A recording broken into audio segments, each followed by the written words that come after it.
Well, hello. It's day one of week one as we prepare for the revival and the special event at your church. And we're inviting you to a study of Colossians, as we mentioned in the introduction. And today we're going to be looking at Colossians 1:15 through 23. And I want to read for you how Eugene Peterson lays this out in his paraphrase called The Message. He says, starting at verse 18, "He was supreme in the beginning and leading the resurrection parade. He is supreme in the end. From beginning to end, he's there, towering far above everything, everyone. So spacious is he, so roomy that everything of God finds its proper place in him without crowding." That's big. It is. It's bigger than what I can perceive of.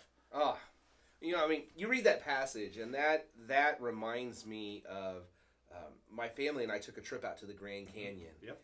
I had seen all of these pictures of the Grand Canyon, and it's big. It looks big, but when we got there and you actually walk up and you look out, man, it's bigger than big. Yeah. It's more than you could ever imagine. And I just remember standing there just in absolute awe of how small I was in comparison. When you're looking at a book and it's a picture, you still feel bigger than that. Mm-hmm. But man, Right. when it's more than a picture, you're actually there and you're experiencing it. Mm-hmm. It's huge. Yeah. Huge. And then you took pictures, trying to explain it to other people. That's the way it is for me for Haiti. Yeah. When I travel to Haiti and I try to explain to people the vastness and the beauty that is there, because so often what people see and hear isn't this vastness. They hear more about the little problems and struggles in Haiti. Yeah. But how big it is, there's no words to explain it.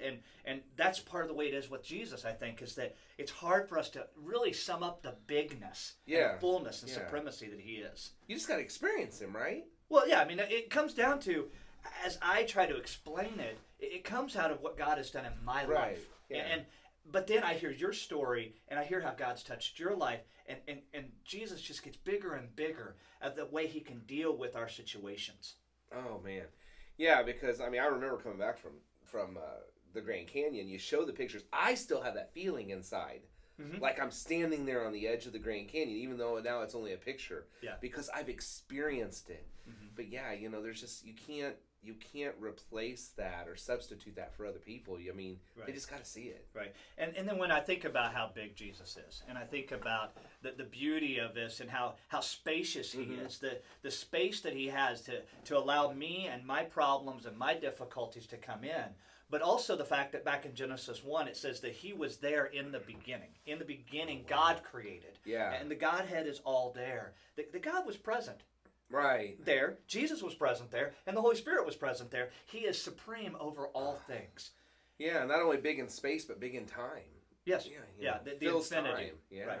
Oh, man. So, what we were wanting to invite you to think about is how big Jesus is. He is supreme. He is this one who is so spacious, so roomy, that everything of God finds its proper place in him, and there's no crowding. And so we want to invite you to think about that. Yeah. And I think as we experience that spaciousness and roominess, especially as we discover more about Jesus through the book of Colossians, he's just going to get bigger and bigger because we're going to experience him through that as we travel together. Right. So we hope you've enjoyed this first day, and we wanted to invite you, make sure you read Colossians 1:15 through 23, and join us as we continue this study in the following days.